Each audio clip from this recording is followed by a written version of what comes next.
Okay, तो आज हम नया टॉपिक शुरू करने वाले हैं जिसका नाम है इंटीग्रेटेड रेट एक्सप्रेशन। हेडिंग डाल दीजिए खूबसूरत सी ऐश, इंटीग्रेटेड रेट एक्सप्रेशन। ठीक है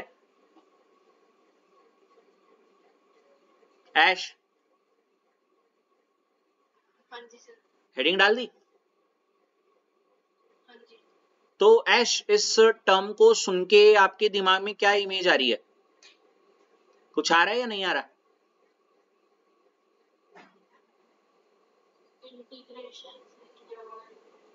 इंटीग्रेशन, इंटीग्रेटेड वर्ड यूजर है तो कुछ इंटीग्रेशन का तो इस्तेमाल होना है यहाँ पे। ठीक है, और रेट एक्सप्रेशन से मेरे को वो जो रेट लॉ लिखा था ना, याद है?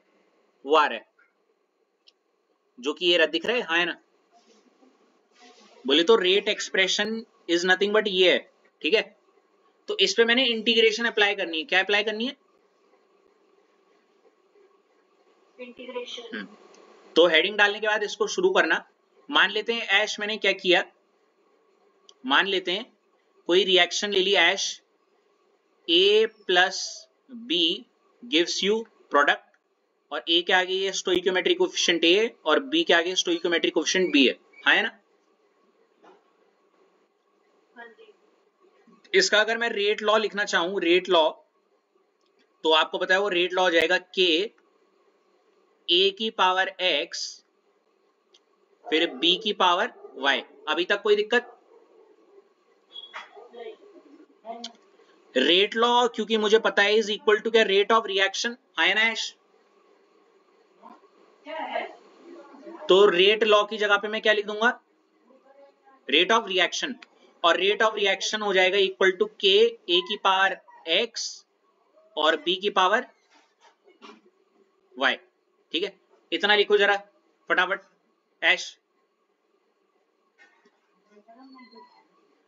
दादी, इससे पहले कि मुझे गुस्सा आ जाए और मैं उसको कुछ नहीं करना, आप उसको खोल दो या तो मैं उसको मार दूंगा। प्यार से बोल रहा हूँ।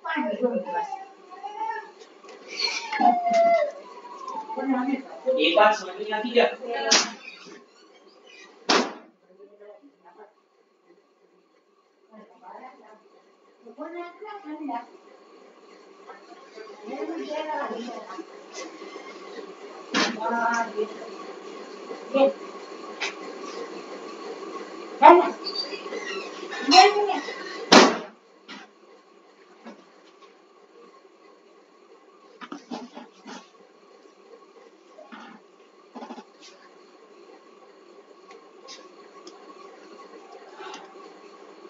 लिख दिया ऐश?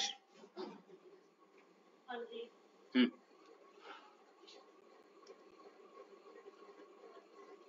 अब अश्लेषा आपकी टर्न है। देखो, rate of reaction in terms of reactant, क्या मतलब हुआ इसका? कि हम रेट ऑफ रिएक्शन बताना चाहेंगे इन टर्म्स ऑफ रिएक्टेंट, और उसका फॉर्मूला मैंने बचपन में, सॉरी बचपन बोल रहा हूं, अभी 4 सेशन पहले ही पढ़ा था।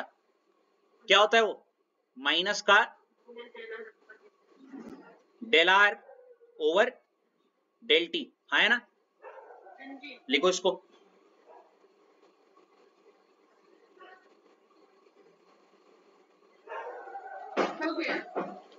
तो आप गैस कर सकती हो अश्लेषा, मैंने अगर रेट ऑफ रिएक्शन मैं बताऊं होता है minus del are over del t, तो मैं इस minus del are over del t को कहां इस्तेमाल करने वाला हूं, किसकी जगह पे इस्तेमाल करने वाला हूं? ऊपर, गैस कर सकती हो? बिल्कुल, इसलिए जब अब आप अगली स्टेटमेंट लिखोगी,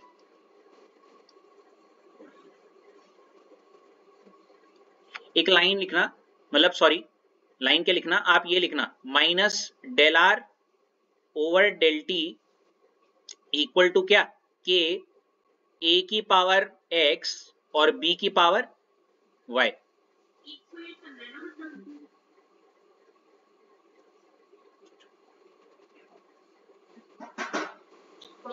हाँ,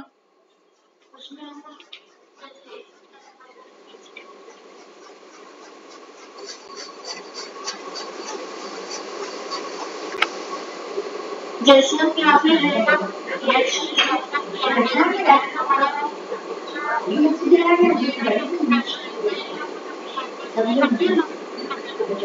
सिर्फ रिएक्टेंट के लिए लिखो अभी चुपचाप। आपके सिलेबस में जितने भी फॉर्मूले हैं नॉर्मली सारे रिएक्टेंट के टर्म्स में। जब आप जेई की तैयारी करोगी या कुछ करोगी ना तब प्रोडक्ट के टर्म्स में भी होते हैं फॉर्मूले, ठीक है।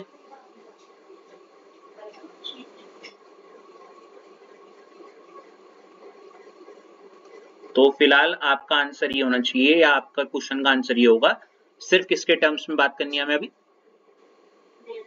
हाँ, इतना लिख दिया आपने अश्लेषा? इसके बाद किसकी टर्न है ऋषभ तुम्हारी? हाँ ऋषभ ये लाइन पढ़ो जरा, ये इफ टाइम वाला।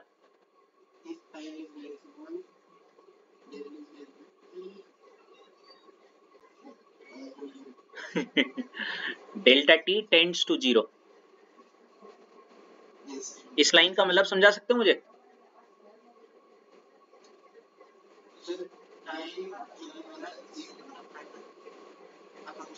अच्छा ऋषभ 11th क्लास में था ये, कुछ याद आ रहा है क्या?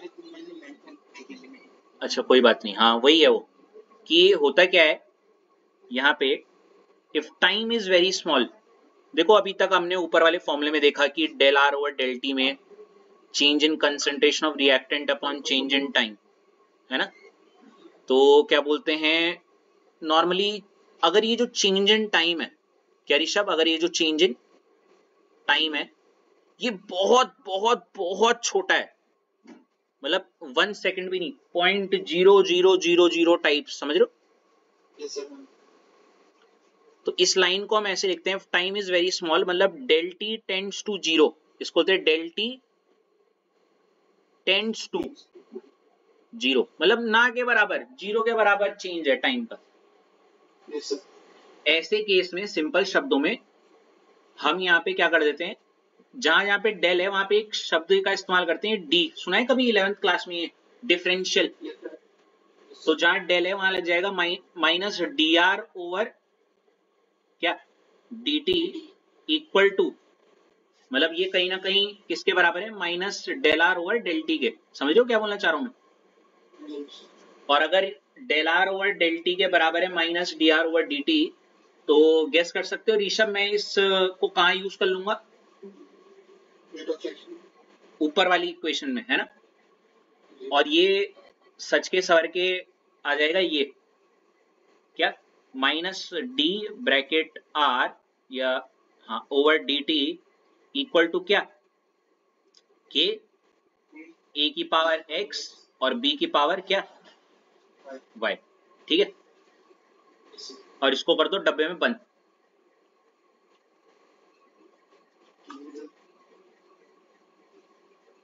कर दिया। और लास्ट में एक लाइन लिख दो क्या, हाँ क्या समझे इस लाइन से ऋषभ?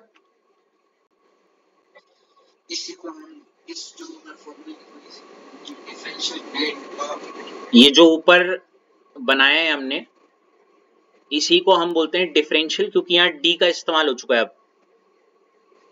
और रेट लॉ इक्वेशन क्योंकि ये रेट लॉ को दर्शा रहा है, और इक्वेशन क्योंकि यहाँ इक्वल टू का साइन है या फिर एक इक्वेशन है। आगे समझ, एक बार एक नजर मार लो अगर कोई दिक्कत हो। And when I am talking to Rishabh मतलब मैं सबसे बात कर रहा हूँ, एक बार देख लो। ऋषभ आ गया वैसे? चलो आ गया ना। किसकी टर्न है रितेश आपकी? चलो